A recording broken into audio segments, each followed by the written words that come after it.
Bismillahirrahmanirrahim. Assalamualaikum warahmatullahi wabarakatuh. Oke, teman-teman. Saat ini kita sudah masuk meetup ke-8 dari series atau playlist HTML, yaitu tentang menambahkan inline style pada halaman web. Garing!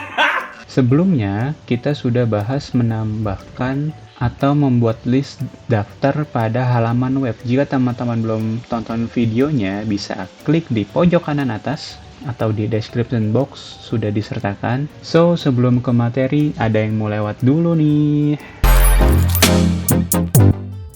Oke, teman-teman, ini kita akan masuk ke meetup ke-8 dengan subtema inline style, bagaimana cara menambahkannya ke dalam HTML. So, sebelum itu saya menunjukkan dulu tentang gambar seperti ini. Jadi, di dalam tag HTML, itu kita kemarin sudah menambahkan atribut. Nah, nanti di dalam atribut itu juga ada namanya property. Di dalam property baru kita menambahkan value-nya. Nah, ini yang disebut deklarasi.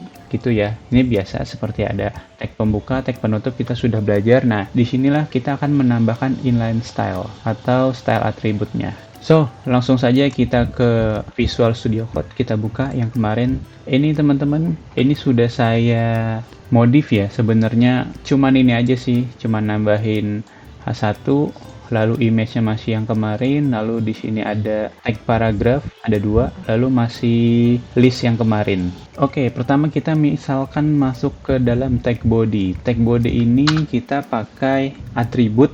Ini kita persepsi samakan dulu. Ini adalah namanya atribut. Namanya style. Di dalam atribut style ada namanya property. Apa yang harus kita kasih? Yaitu property margin. Nah, margin ini kita kasih 0, maka kita save, nanti marginnya adalah yang di sini. Nah, jadi dia akan ke 0 dari sebuah halaman web. Ini kalau misalkan kita klik kanan, kita klik inspect, kita klik yang ini, lalu ke sini, di dalam body, ini sudah ada style marginnya 0. Nih, margin ini adalah garis paling luar. Ini kita set menjadi 0. So, apalagi misalkan di dalam atribut style ada properti apa lagi? Contohnya kita menambahkan background color. Background colornya misalkan aqua. Kita save. Ini kita close dulu, maka di sini akan mendapat background color aqua, gitu ya. Ini kita close dulu deh. Jadi seperti ini. Jadi background dari browsernya jadi biru. Oke, lalu kita masuk ke dalam image. Nah, image ini kan masih belum benar nih. Maka kita tambahkan inline style pada tag image. Misalkan di terakhir deh. Kita tambahin property style, lalu di dalam style ada property width. Misalkan kita tambahkan 100%. Kita save. Nah, maka width-nya itu akan menjadi lebarnya 100% akan mengikuti sebuah browser. Misalkan kita tarik. Nah, jadi seperti itu ya. Oke, lanjut. Kita akan menambahkan lagi tentang height dari gambar tersebut. Height-nya misalkan kita ngasal deh 600 pixel. Kita save. Nah, jadi dia akan ketarik. Itu kalau misalkan kita nambahin height, Nah, jadinya height-nya tidak akan otomatis karena dia tidak 100% kita set menjadi statis. Oke, lanjut. Misalkan di dalam H1 yang ini ya, judul. Ini kita tambahkan atribut style, lalu ditambahkan, kita menambahkan properti dari stylenya itu adalah margin. Misalkan margin topnya adalah 20 pixel. Kita save. Atau 10 pixel. Nah, maka dia akan dari atas ke tulisan ini adalah 10 pixel. Kita inspect biar tahu. Kita klik ini kursor, maka klik di sini. Nah, jarak dari tulisan ke margin itu adalah 10 pixel di sini. Nah, itu yang akan di blok ya. Blok paling atas tuh 10 pixel jaraknya. Juga misalkan kita tambahkan properti H1-nya lagi bottom. Kita kasih kita kasih pemisahnya titik koma margin bottom misalkan 15 pixel. Kita save. Nah, nanti dia akan dari sininya 15 pixel. Kita klik H1-nya. Nah, sini ya. Ini ada 10, ada 15 pixel. Nah, kalau margin ini dia akan menyeluruh atas, kanan, bawah, kiri itu akan menjadi di-set menjadi 0 pixel. Kalau misalkan kita mau spesifik, ini menjadi margin top 10 pixel, margin bottom 15 pixel. Sisanya dia akan default atau mengikuti dari browsernya itu sendiri. Lalu misalkan kita mau nambahkan properti lagi di dalam H1, kita kasih titik koma, lalu teks align value-nya adalah center. Kita save, ini kita tutup deh, kita save, dia akan ke tengah. Jadi teks align center ini value-nya juga nggak hanya center ya, ada left, itu default-nya tuh, lalu value-nya ada n, itu buat di kanan. Kita klik lagi, ada right, lalu ada justify. Nanti justify ini akan berguna ketika teman-teman dengan paragraf ya. Ini kita ke center dulu. Misalkan apalagi kita tambahkan properti lagi, yaitu color dari warna dari si H1 tersebut, misalkan white. Kita save, nanti dia akan berubah. Ini bahasa Inggris sih, bisa red, white, blue, atau misalkan teman-teman di sini kita hover aja, lalu misalkan di sini kita tarik, nah dia akan jadi RGB, gitu ya. Kita save, nah dia akan berubah gitu. Jadi taruh aja hover di sini, kursornya, lalu sini tarik. Jadi dia bisa ada 3 format, ada RGB, namanya, dan juga pakai hexadesimal kalau nggak salah namanya ya. Misalkan F2, F3 saya juga nggak terlalu hafal sih. Kita save, nah jadi seperti ini. Paling banyak digunakan adalah ini. Kalau misalkan diklik di sini tuh pun kelihatan di atas, bagian atas ini bisa di copy. Baca.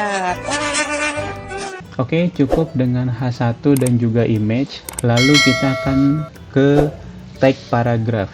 Di dalam tag paragraph kita akan menambahkan atribut style dengan di dalamnya tentunya properti padding 20 pixel. Nah, nanti dia akan seperti ini. Kita klik kanan lagi, inspect, kita pakai kursor, lalu kita klik di sini. Nah, jadi teman-teman, bedanya margin sama padding adalah kalau margin itu dia dari tepian paling luar browser ya. Kalau misalkan padding, dia akan masuk ke dalam kotak tersebut gitu. Jadi seharusnya defaultnya adalah di bagian sini, paling sini, nanti kita akan masuk 20 pixel. Jadi dia akan mulainya di sini boxnya. Seperti itu. Misalkan tambahkan lagi, kita pisahkan dengan titik koma, propertinya adalah font size untuk membesarkan font size-nya ya, misalkan 24 pixel.